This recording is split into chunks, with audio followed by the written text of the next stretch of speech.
한때 인천시를 대표하는 전국적인 규모의 부평역 상권은 과연 부활할 수 있을까? 현재 이곳 상권의 임대료 수준, 매장들의 추정 월평균 매출, 하천 보건공사 완공 등이 향후 이곳 상권을 어떻게 변화시킬지 전망해보고자 합니다. 우선 부평역 시장 인근에 점포 임대료 수준과 업종별 평균 월 매출에 대해 말씀드리면, 화면에서 보듯이 대로변엔 커피 점주들이 보이고 골목에 접한 일반 음식점들이 보입니다. 이곳 커피 전문점은 12평 내외의 커피 테이크아웃점으로 임대 보증금 1,300만원에서 1,800만원 사이, 월세는 110만원에서 150만원 사이입니다. 그리고 업종 빅데이터를 분석해보면 평균 월 매출은 1,000만원에서 1,500만원 사이로 그렇게 높지 않은 것으로 나타납니다.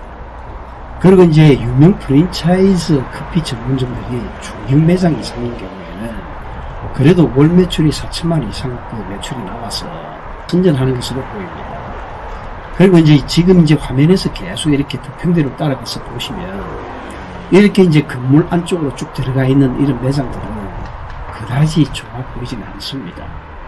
그래서 이런 쪽은 그 경쟁력이 있는 브랜드나 상품력이 뛰어난 업체들이 들어온다고 보시면 될 것 같고요.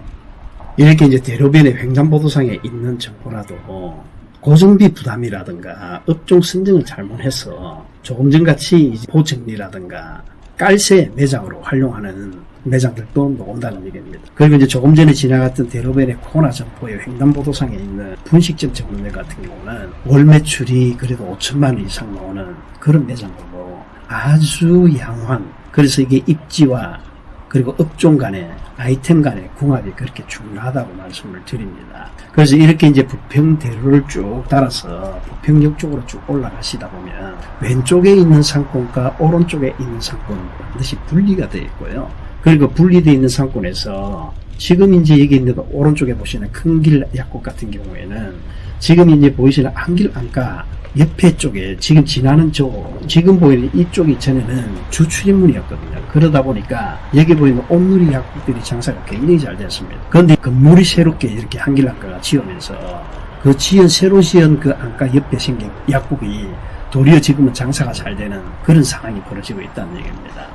그래서 이제 이런 이제 그 핵시설, 고객들 사람들이 많이 들락거리는 시설물에 어떤 주동선상에 그런 이제 점포고 입지를 가지고 있느냐에 따라서 장사가 잘 되고 안 되는 그런 영향을 끼친다고 말씀을 드리고요. 4,600세대가 되는 동화 1단지, 2단지 쪽을 향해서 한 300m 거리에 이 문화로 거리입니다. 이게 왕복 이제 4차선 도로로 양쪽에 이제 전국에 있는 유명한 프랜차이즈 브랜드들이 많이 입점해 있습니다. 그래서 여러분들이 장사를 해서 실패하지 않으려면 이런 이제 다 대단지 아파트 출입구에 한 300m 양쪽 거리로 이렇게 프랜차이즈 브랜드들이 쭉 입점해 있는 이런 것들은 안정적으로 장사가 잘 될 수 있다는 겁니다. 그래서 이런 것들에 간혹 보면 개인이 하는 이제 일반 음식점이나 배달 전문점 이런 것 같은 경우에는 굉장히 장사가 안 되는 그런 또 상황이 벌어지고 있다는 얘기입니다. 그래서 이제 조금 전에 봤던 이제 대왕김밥 같은 경우는 월 매출이 1억 2천만 원을 상회할 정도로 굉장한 대박집으로 이렇게 알려진 유명한 김밥집이기도 합니다. 그리고 이제 여기 보이시는 모다백화점 같은 경우는 5년 전만 해도 롯데백화점이 사실은 있었던 곳이에요. 그런데 이 롯데백화점 같은 경우에도 백화점 자체가 그렇게 크지 않기 때문에 그래서 이제 매출이 사실은 이제 많이 떨어지는 그런 상황이 벌어지고 있다는 얘기예요. 그래서 이제 한 5년 전부터 이 모다백화점이 바뀌었는데 지금 또 그렇게 상권이 활성화되는 백화점은 아닌 듯하게 보입니다. 따라서 백화점 주변에 원래는 장사들이 잘 되었지만 왼쪽에 지금 이 보시면 노상 주차장변에 사실은 이제 차량들 때문에 고객들이 눈에 잘 띈다든지 그리고 가게에 출입하는 것이 그렇게 손쉽게 이루어지지는 않는 제요인으로 작용을 합니다. 그래서 이제 그러다 보니까 지금 이 보시는 왼쪽 라인에 빈 점포들이 굉장히 많은 것을 보실 거예요. 그래서 여기는 13평 기준에 임대료 1,000만원에 월세 110만원에서 120만원 정도 형성되는 권리금이 없는 것들을 이렇게 보실 수 있습니다. 그런데 이런 것도 사실은 업종과 아이템의 궁합이 잘 맞춰서 그러면 굉장히 좋은 좋은 어떤 그런 그 영향도 끼칠 수 있다고 이렇게 봅니다. 그래서 여기 이제 또 모다백화점 같은 경우는 한 4년 전에 롯데백화점으로부터 인수를 해서 지금 이제 모다백화점으로 바뀌었다고 보시면 되고요. 그리고 그 복개되어 있는 이 이제 노상 주차장 부분들이 잘 되어 있어서 사실은 이제 부평역 상권에 굉장한 도움을 주기도 했습니다. 그리고 이제 저 반대편 쪽에 나가면 이제 지금 그 복개 공사를 하고 있는 그 노상 주차장 같은 경우에도 전체 이제 그 주차 면적이 한 1000면 정도가 되었기 때문에 부평역 상권에 어마어마한 그 도움을 주고 있었다고 보시면 되죠. 그런데 그것들이 이제 청계천 보건공사와처럼 지금 2024년도에 복개공사가 끝납니다. 그 이후에 상권이 과연 어떻게 이제 변하고 상권 자체에 어떤 영향을 미칠지 굉장히 궁금해지기도 합니다. 그런데 이제 필자 개인적인 생각에는 이 주차장 부분이 상권 활성화하는 데 굉장한 도움을 주기 때문에 기존에 있던 그 대형 그 면수를 가지는 주차장을 사실은 이제 없애버리고 보건공사를 하고 난 이후에 과연 상권에 큰 도움을 줄까, 이런 부분이 사실은 또 굉장히 궁금하기도 합니다. 그리고 이제 여기 보시면 이제 지금 현재 이렇게 복개해서 남아있는 주차장 부분이 있기는 한데 이 부분도 향후에 어떻게 활용될지, 또 어떤 그 활용도로 귀하게 쓰여질지 그런 부분도 궁금하기도 합니다. 그래서 여기 이제 하천 보건공사로 인하여서 많은 이제 외부 사람들이 유입이 될 텐데, 이제 주차장 부분도 물론 900 몇십 면 정도를 한 5군데로 분류를 해서 그렇게 만들고 있다는 얘기도 들립니다. 하지만 모든 것은 그 이제 핵심 그 시설물에서 주차장이 사실은 좀 멀리 있다면 고객들이 굉장히 불편을 느낄 거다, 이런 부분이 좀 우려가 되고요. 그래서 지금 이제 이렇게 지금 복개도로를 따라서 쭉 가시다 보면 오른쪽에 이렇게 상점들이, 점포들이 많이 보입니다. 그런데 지금 현재는 이렇게 노상 주차장 차량들 때문에 매장들 전면이 가려지고 막기 때문에 고객들 출입이 용이하지 않다는 얘기예요. 그리고 고객들이 그 매장을 발견하기가 쉽지 않다는 얘기입니다. 그러다 보니까 지금 오른쪽에 지금 눈에 이 화면에 보이는 이 매장들 중에서 장사가 잘 안 되거나 이렇게 빈 점포로 나와 있는 곳들이 많다는 얘기예요. 그래서 이런 것들은 상품력이 뛰어나거나 경쟁력이 아주 좋은 아이템일 경우 외에는 좀 어렵지 않나 하는 이런 생각이 듭니다. 그래서 이제 지금 전면에 보이시는 저렇게 이제 하천 보건공사를 통하여서 이제 많은 이제 상권이나 주역 주민들에게 굉장히 어떤 그 좋은 영향을 끼칠 거로 보이기는 하지만, 이제 상권이 과연 이제 나아질지는, 그리고 나아질지 않을지는 개통이 돼봐야 할 것으로 보입니다. 그리고 이제 지금 이제 이렇게 문화로 쪽을 다시 이렇게 접어들게 되면 오른쪽에 이제 왼쪽에 이렇게 이제 여러 가지 이제 프랜차이즈 브랜드들이 쭉 들어와 있고요. 지금 여기 보시면 쭈꾸미 모빌이라든가, 그리고 이제 쭉 지나다 보면 KT, 그리고 이제 왼쪽에 있는 대왕김밥, 그리고 이제 파리바게터, 그리고 이제 분식, 여기 있는 분식본 같은 경우는 사실은 이제 큰 점포는 아니지만 그래도 선전을 하고 있다. 그리고 이제 스타벅스가 들어와 있는 상권들은 상권이 어느 정도 검증이 됐기 때문에 이곳 상권들은 그래도 괜찮은 상권이라고 봐지고요. 그리고 이제 여기 이제 골목길에 접어들면 이제 골목 상권, 먹자골목입니다. 여기 먹자골목 쪽에도 비록 이제 일방 통행길로 되어 있어서 많은 사람들이 여기에 유입되는 것들을 보게 됩니다. 이제 옛날 같은 그런 상황은 아니기는 하지만 그래도 여전히 이 대박집들, 맛집들이 절비하기 때문에 많은 고객들을 불러 모으고 있다는 얘기를 드리고요. 오른쪽에 있는 이 오구당당이라는 삼밥집 같은 경우에는 고객들이 굉장히 많이 모입니다. 그래서 여기 같은 경우도 맛집으로서 굉장히 유명한 집이라 이 상권 자체를 사실은 번성하는데 굉장히 기여했다고 보시면 되고요.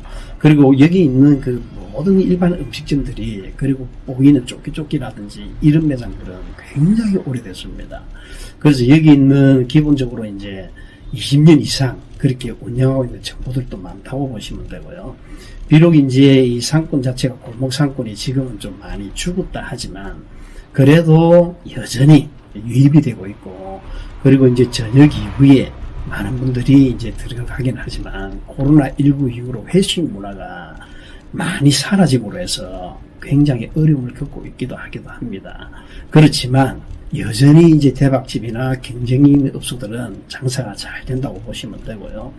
그리고 이제 이렇게 이제 먹자 골목을 쭉 따라서 가다 보면 전면에 지게 보이는 건물이 우체국입니다.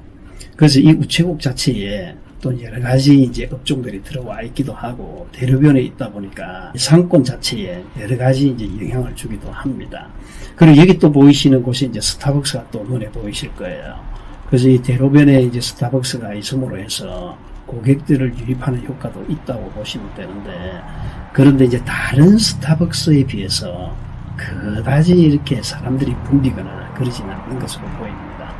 그래서 이제 우체국 앞쪽으로 이제 원본 6차선을 따라서 이렇게 이제 쭉 경인로를라고 하는데, 이 경인로를 따라서 가시다 보면 상권들이 많이 또 이렇게 활성화되어 있지 않습니다. 그래서 이제 주변에 이제 작은 단층 건물들, 오래된 건물들로 인해서 사람들이 주로 지나다니는 주동선이 아니기 때문에 여러 매장들이 어렵지 않나. 그리고 이제 앞쪽에 보이시는 저는 단층 건물들의 점포들이 지금 임대가 많이 나와 있는 모습들을 보실 수 있습니다. 그래서 이제 다시는 이제 이 골목 안으로 이렇게 들어가 보면 부평역 상권이지만 사실은 이제 상권으로서의 이제 번성도가 많이 떨어진다. 한때 부평역 상권이 전국의 어떤 10대 상권에 이렇게 포함되어 있을 때는 이런 골목 상권들이 굉장히 잘 됐다는 얘기죠. 그래서 이제 지금 오른쪽에 보이시는 이 일본식 이 전문점 같은 경우에는 조금 전에 이제 웨이팅하는 줄을 보셨다시피 고객들이 굉장히 많이 몰립니다. 그래서 이제 이런 골목 상권이라 해서 다 장사 안 되는 건 아니다. 확실한 어떤 그 아이템이라든지 상품이라든지 이런 부분들을 갖추고 있다면 상권과 입지에 관계없이 장사가 잘 된다고 말씀을 드리고요. 그리고 여기 있는 상업지역이기 때문에 골목 상권에, 그리고 상권 이면에는 이런 모텔이라든지 숙박시설들이 많이 밀집되어 있는 모습들을 보실 수 있습니다. 그래서 이제 이런 쪽은 아무래도 이제 점심타임이나 저녁타임에 상권에 그렇게 좋은 어떤 시너지를 줄 수 있는 그런 시설물들은 아니라고 봅니다.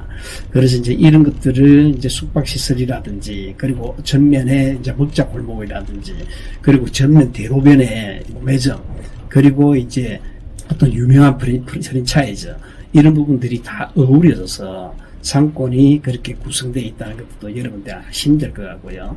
여기 이제 뒷골목 같은 경우에도 이제 대형 교회라든가 이런 부분들이 지금은 상권을 단절하고 있다. 그래서 상권이 활성화하는데 조금 제약이 있지 않나, 이렇게 봐집니다. 이렇게 이제 골목 상권들을 쭉 가시다 보면 사실은 먹자 골목으로서의 이제 옛 그런 영광들이 많이 이제 사라졌다. 그렇게 보시면 될 것 같습니다. 그래서 이제 이름이 평역 상권 쪽에 이제 부평시장역에서 부평역 쪽으로 오는 그런 라인에서 지금 이제 먹자 골목도 보시고, 그리고 이제 대단지 아파트에 들어가는 주 출입로, 주 동선상의 상권의 모습들을 지금 보시고, 이제 여러 가지 이제 이 화면을 통해서 여러분들이 이제 어떤 상권, 어떤 입지에 어떤 조건을 갖춘 곳에 들어가는 것이 여러분들이 성공할 수 있는지 판단할 수 있도록 도움이 되었다고 생각이 듭니다. 그래서 이제 사실은 이제 오른쪽에 이제 또 이렇게 부평대로 쪽으로 나가시다 보면 지금 보이시는 저 명동 칼국수 같은 경우에도 사실은 서울식 돼지국밥집 돈수백이라는 그 브랜드를 만든 모 기업이라고 보시면 되고요. 그리고 방금 지나갔던 이 슈퍼마켓 같은 경우에 지역 주민들이 주 동선상에 있기 때문에 장사가 굉장히 잘 된다, 그렇게 보시면 되고요. 그리고 이제 다시 이제 부평역 쪽으로 이렇게 대로변 쪽에 이렇게 가만히 보시면 약국이라든지 은행이라든지 그리고 금융권, 이런 시설들이 많이 모여져 있는 것을 보실 겁니다.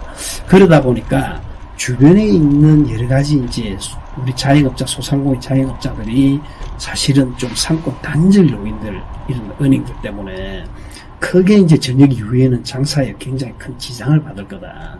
그래서 대로변이면서도 이런 KT 휴대폰 대리점이라든가, 그리고 이제 이 지하로 내려가는 이제 지하 출입구라든지, 이런 것들이 매장들을 가로막아서 상권 단절이 됩니다. 그리고 이제 오른쪽에 있는 부평 중앙교회라든가 이런 대형 교회들이 대로변에 있으면 상권에 많은 사람들이 단절이 되고, 해지고 난 이후에 저녁에는 사람들이 그 앞으로 잘 안 지나다니는 그런 특성들을 보이게 됩니다. 이렇게 이제 부평역 상권의 오른쪽 지금 보시는 상권들은 왼쪽 상권과 좀 틀려서, 이 오른쪽 상권은 아무래도 이제 대단지 아파트도 있고, 그리고 먹자골목이라든지 이런 부분들이 우리 주 고객이 40대에서도 50대 이런 고객들을 주 타겟으로 하는 상권이기 때문에 20대들은 그다지 그렇게 많이 들어오지 않는 상권이다. 그렇게 보시면 될 것 같습니다. 그래서 여러분들이 어느 상권에 가시더라도 항상 6차선 왕복 대로변을 먼저 찾으시고, 그 상권 양쪽의 상권이 단절되어 있다는 것도 아시고, 그리고 오른쪽 상권과 왼쪽 상권은 반드시 성격이 틀리다는 것을 여러분들이 아시면 이런 상권 분석할 때도 많은 도움이 될 거라 생각이 듭니다.